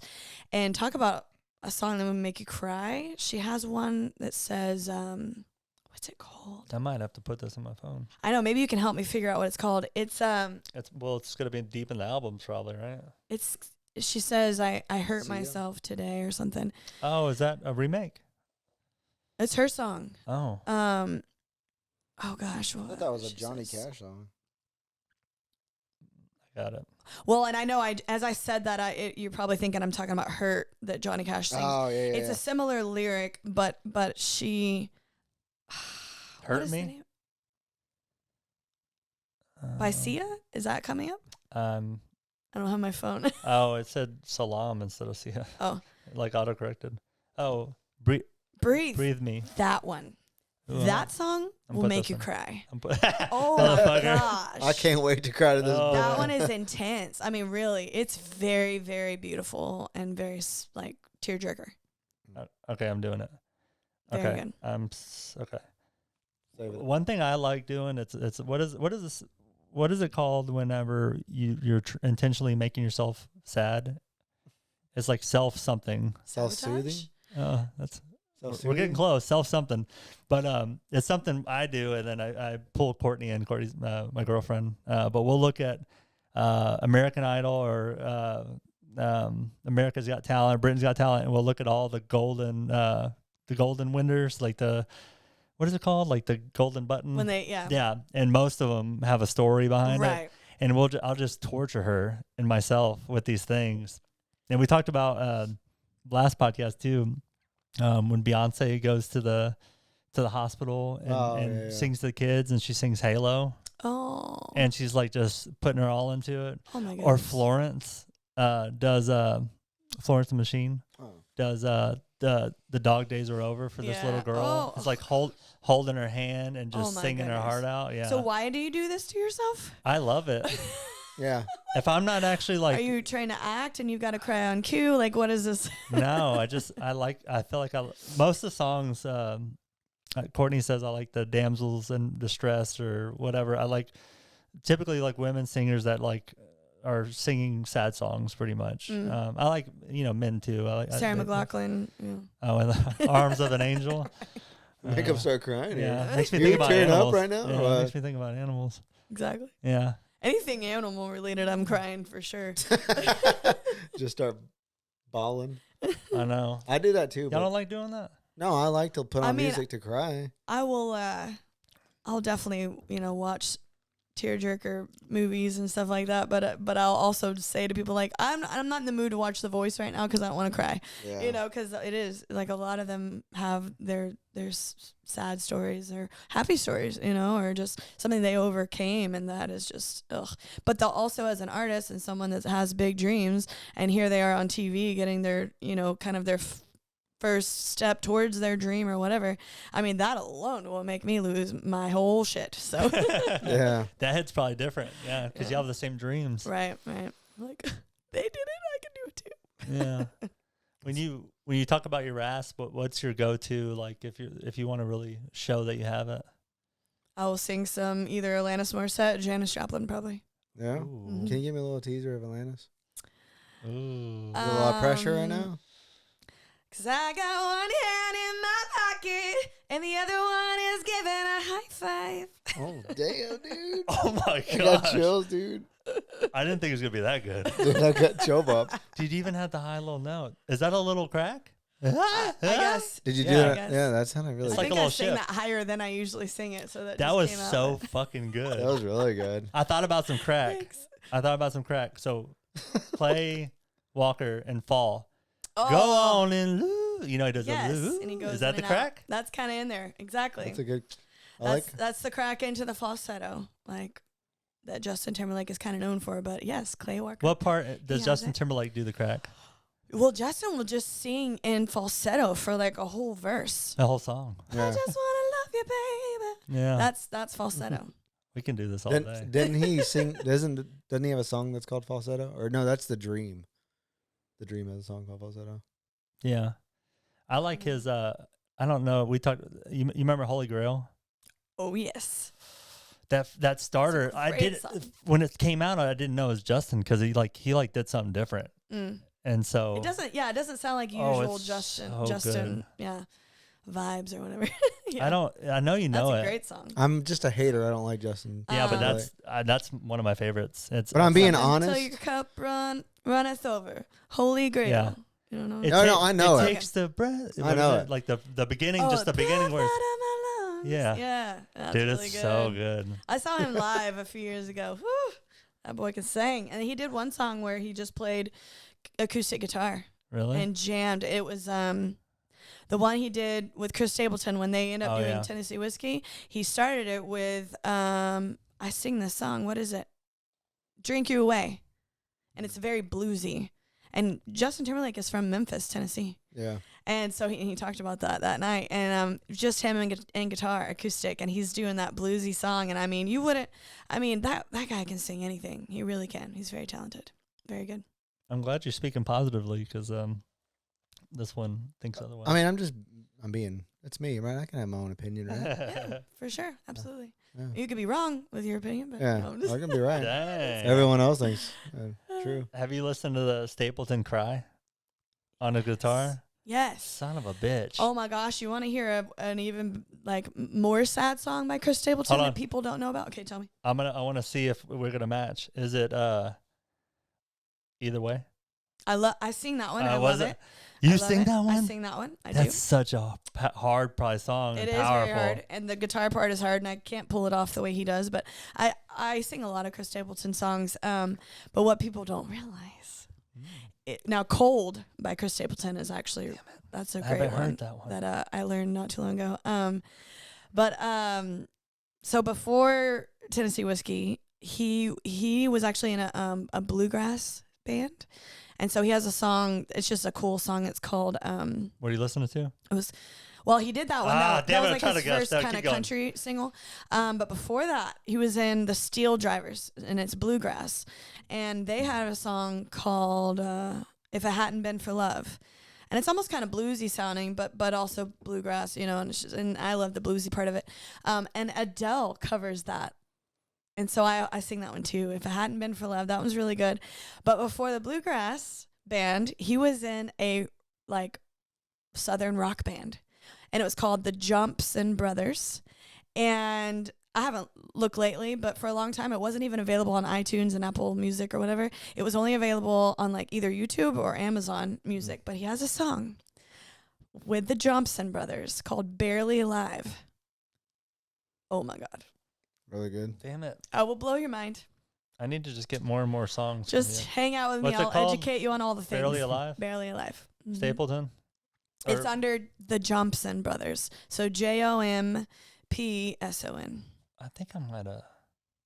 That one's another, the way it's produced and everything is just beautiful. And his voice, that's one of them. He really shows off all the rawness. And I saw a video of him singing that one live too. Oh, I see it now. I wonder if I heard this. Oof, so good. I'm gonna have to listen to it. I liked it. I like him, so I can go back to him. There you go. Yeah. So good. I'm so jealous that I've always wanted to be able to sing, and so I'm just give it a shot. I'm a huge fan of singing, I think. Yeah. You like the sad music. I like the sad music. I like the grit. When I like to sing sad songs, it's like when I'm, paid to play and be an entertainer, then I've got to do, some of the cover songs that people, ask for 100 times, or just upbeat and entertaining and all of that. But it's funny that, if I'm just at home and I just need to, kind of have some therapy, I'm singing sad songs. When you leave here and get in your car and you're feeling like singing, what would you put on to just scream? Ooh, I have another question. Do you do Paramore at all? Oh, I love some Paramore. Hallelujah. I've had people ask me for some of her songs. She's very hard to sing, for sure. Yeah. I mean, she sings high. She goes all over the place. I like Only Exception is beautiful. I like Decode. That was probably the first one I ever heard by her. But there's something else. She has a new one that you probably know of. All I Wanted. All I wanted was. That's Paramore. Oh, and I do like that one. That's really cool. I'm always for those big notes, right? The build up, but that's an abnormal ass note she hits. It is, and your ears don't expect it, and it makes it even more cool. Yeah, I know what you're talking about. I have heard it just a couple times. I haven't learned it though. I always go vet them out too. Like when I hear something like that, I'm like, all right, I'm gonna go look at a couple live videos and see how you perform. Man, he's judgy over here. No, I want to make sure it's real. He always goes live. Oh, gotcha. Yeah. He likes to look at the live. I think the first time I heard that song was because there was either just somebody random or maybe even a vocal instructor that wanted to go and kind of take it apart and be like. That's why I saw it. Right. She's that might be the first time I saw that song too. Mm. Yeah, she's in front of the computer and she's like, this is what's happening here, and this is how she's able to do that. Yes, I know saw that too. She's trying to talk crap about her or what? No, she's just kind of reviewing it. Just kind of bragging on it, really. Oh, she's okay. Yeah. It's like a vocal coach, and then she's like, this is how crazy this note is. Right. And she would say, how hard it is to do. This is you already pushed out all your air, and now you have to go because it's like, oh. Well, it's from the diaphragm. And it just screams. And then she pushes again. Yeah, when you're already should be out of breath. Right. Because I don't know the notes, but I know that note she hits is like, exactly. You should do that first. You're right. It's a belt note. Yes, I know exactly what you're talking about. That was very impressive for sure. Yeah. Well, Paramore. So what are your goals for the future? Like just continue to play show. Oh, I kind of want to know, is the Haida the biggest thing you done? Biggest thing as far as rodeo for sure. I would say we've had bigger shows though. I mean, I've opened for a lot of really cool people. We did a show with Sarah Evans last year. No. Damn. That's one of the bigger ones that we've Suds done. in a bucket. That was pretty cool. Suds in a bucket. I got to briefly meet her. That was really cool. I have a picture. I've opened for Tanya Tucker. No way. Yep. That was a big show. That was out at Stampede Houston. They shut that down, didn't they? Huge.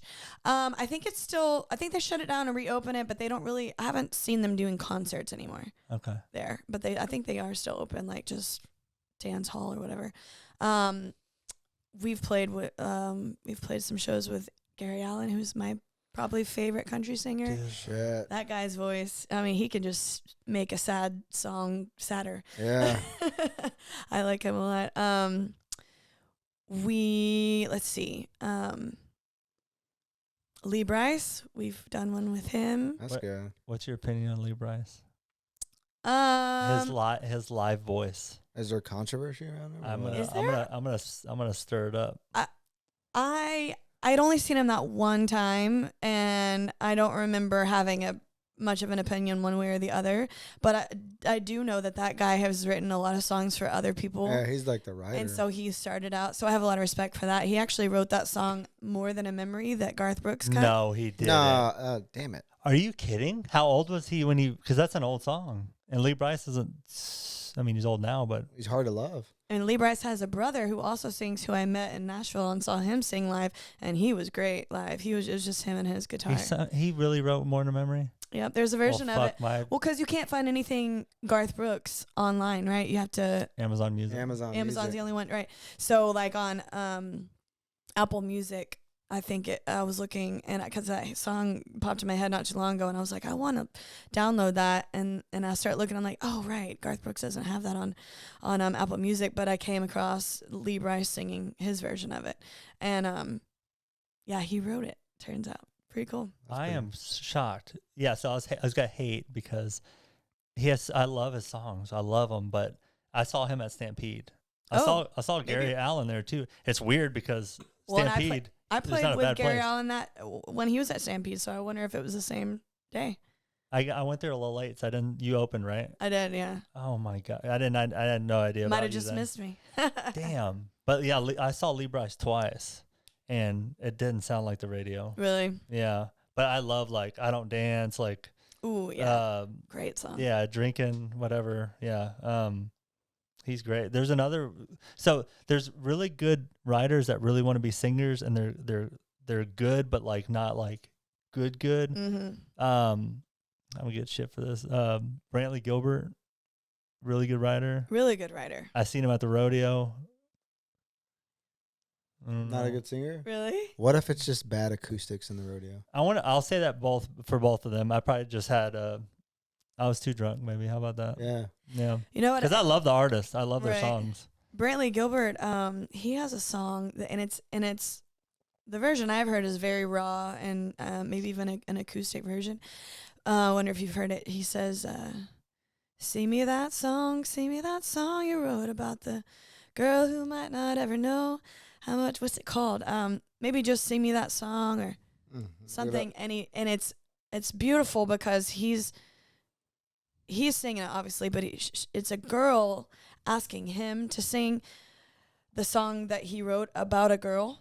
Mm-hmm. And, like, they're friends, I guess, right? And so she's asking him, sing me that song you wrote about that girl, blah, blah, blah. And then at the end, he goes, and I don't want to give it away, but it's so good. He goes, I can't believe you never knew that song was about you, kind of. Oh. Yeah. Play me that song. Play me that song. Oh, yeah. So that's one. I think his voice sounds good in that song, personally. And it's very kind of like live? Raw. I don't remember if it's live, but it's very raw. He has a good voice. Right. On the studio, he does. Maybe it's just the roadie is hard to fill. Well, and again. And I was up singer, high. I was up high.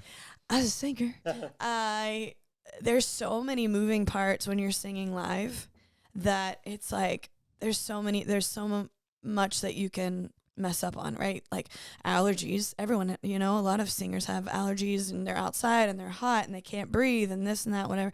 And then, if they're in-ear monitors, what you see them, they've got their little in-ears. You see that sometimes people take one out and stuff. Yeah. It's probably because they're having a hard time hearing, or it's too loud and they're like, oh gosh, And so, there's a lot of those kinds of things that make it very difficult to sing live and sing with a full band, and everything has just got to be so perfect. Yeah. And if it's not, you can mess up very easily, And so, I mean, golly, if there was video of every time that I sang, I would be embarrassed. You know what I mean? It's just, there's so many things that can and will go wrong.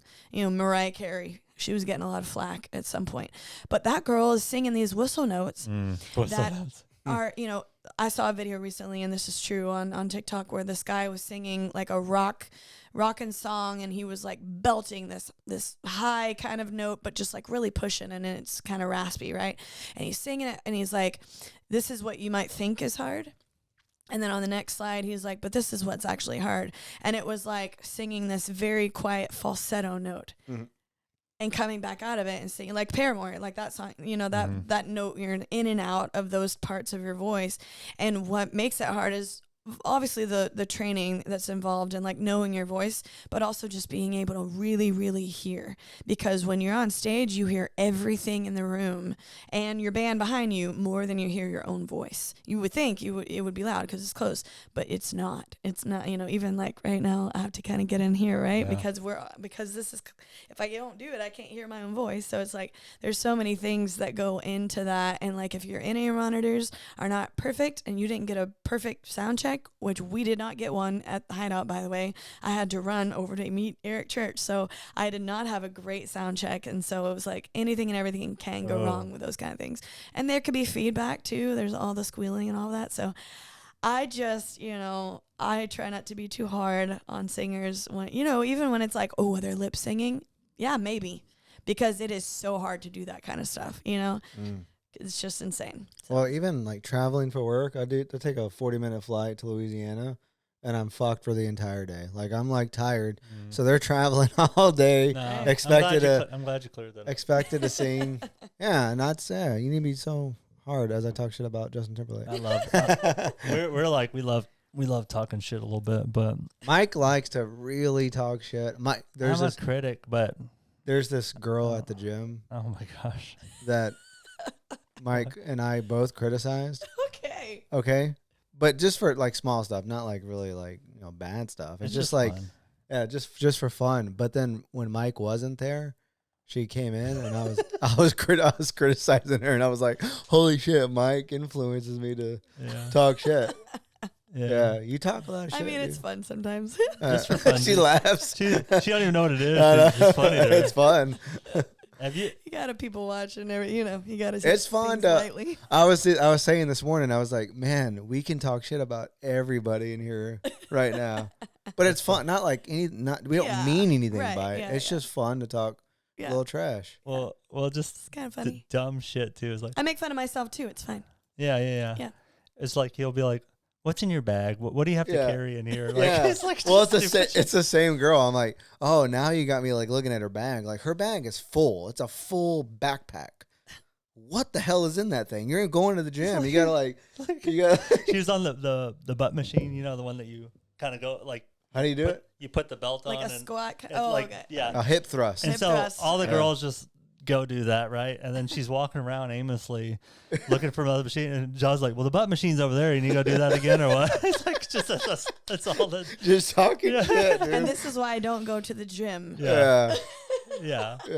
But she knows she looks good, and she's like, she has all the clothes like that you would see someone on Instagram have. It's like more of a lifestyle. Like she needs to be seen in there. And all of that, You know, it's like a baggy. It's a big oversized shirt. They tuck it in the back. Tuck in the back so the butt showing. Yeah. You know what I mean? It's a thing. And then the big water. Like, what's the deal? You got like those Stanley cups. No, it's like a 3. Oh, it's like a gallon. It's a gallon. gallon. She's 4 foot tall and she's carrying this fucking gallon of water around.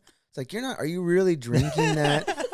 Are you really consuming it's just that? Pure shit talking. We're just talking. But we'll say it like I'm doing a set, and he's like, do you, totally out of context. He's like, do you need that much water to me? Yeah.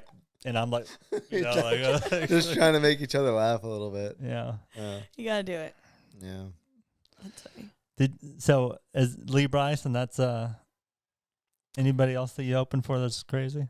Golly. I mean, we did a show at that same place with Whiskey Myers, which was really cool. Oh, that's cool. That was right before they were on Yellowstone themselves. I watched them at the it. rodeo. And I was there too. I stay in touch with those guys actually. Yeah. Really? Pretty cool. Yeah. Dude, I've seen them several times. Everybody was waiting for, the main 2 songs, of course, but they went really rock. It seems like it was like really like a bunch of instrument and is all good, right? Right. I respect him, but everybody's waiting for thought you should know and the other one, right? There's 2. The Ballad of the Southern Man, or yeah. Oh. I could probably look it up on Spotify, but everybody went wild for it or whatever.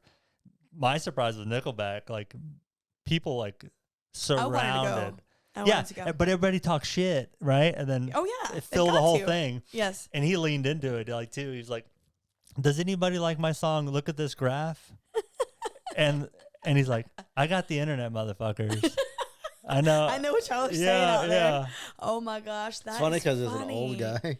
He was funny. He came out right out the back. He's like, "So we hadn't been to the rodeo before, but this isn't our first rodeo." like just the cheesy shit. Funny shit. Yeah. He's really good. Really, really good vocals too.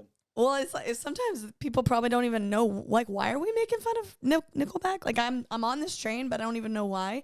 Like, why are we making fun of them? Yeah, right. Just something, caught on the internet, and then everyone thought it was funny and jumped on the same train. So. Poor guy, and I don't think no one knows he sings Animals. Like that's like everybody's like, oh shit, like I didn't even know. They just think of Photograph and right. And, that happens with. Because sometimes I get my rock bands confused. 3 Days Grace, 3 Doors Down, like who sings what, and I'm sure. Any, Mini, Money, Mo. Yeah. So if people are interested, how can you have a website where you can go and look at your performances? So it's heatherrayleen.com is the website. The best and quickest way to find out where I'm playing is Instagram. That's where I post the most, I would say. But I do have Facebook. I have a Heather Rayleen Band music page on Facebook too. I am on TikTok, but I don't post on there quite as much. It's like it came and went, and now people are back to Instagram. Like they're kind of all the reels and everything kind of made everyone more back on Instagram. And I play Golly several times a week, like I mentioned. So we've got let's see, what's our next? I haven't even announced these yet, but I'll tell you guys. I just booked a show in September with Tracy Bird. Oh shit! Yeah. So I'm pretty excited about that one.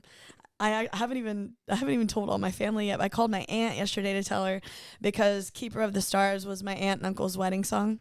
So I had to call her and tell her like, well, I hope you're not busy on September 27th because we're playing with Tracy Bird. So, and then I have a couple other ones that are in the works.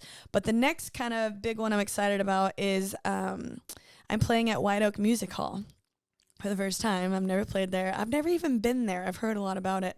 And they contacted me. I still don't know how they got my information. I'm pretty excited. But May 7th, I'm opening for a guy named Kanan Cox, who I hadn't really heard of before, but I went and downloaded his stuff and I've been listening to him and he's really good. And so he's got kind of like a almost our alternative rock and country sound. So so that's on May 7th. So that's kind of the next like big venue that we're playing. But we play the Rustic, both locations, a lot. I'm there a lot. I live pretty close, so I play there a lot. And I've got a standing residency, as they call it. I play every Wednesday at a place called Dogwood. It's in Midtown. So that's kind of like my little acoustic show where I just play whatever I feel like. I'll play Poker Face by Lady Gaga, and then I'll play, It's Been a While by Stained. Like, you just never know what I'm going to sing, and that's where I kind of like get to practice stuff and see what works even. So that's my Wednesday gig. But yeah, I'm all over the place. Tomorrow I'm playing for the city of Shenandoah. They're doing some kind of anniversary party, and I'm doing that tomorrow in the middle of the day at Wood Forest Stadium, which I don't even know where that is, but I'm going to go figure it out. I'll be there. Yeah, I'll figure it out. Like today, I was like, I don't know where I'm going. I just follow my GPS and show up pretty much on time, usually on time. That was on Good time. enough. Well, we appreciate it. Thank you so much for stopping in, and we'll do it again too. Yeah, absolutely. I've got plenty of people you can call and have on the show too if you want some other musicians. I know all the good ones. So. Yeah, definitely send them our way. We'll send Tracy our way. Yeah. Exactly. All right, thank you. Thank you.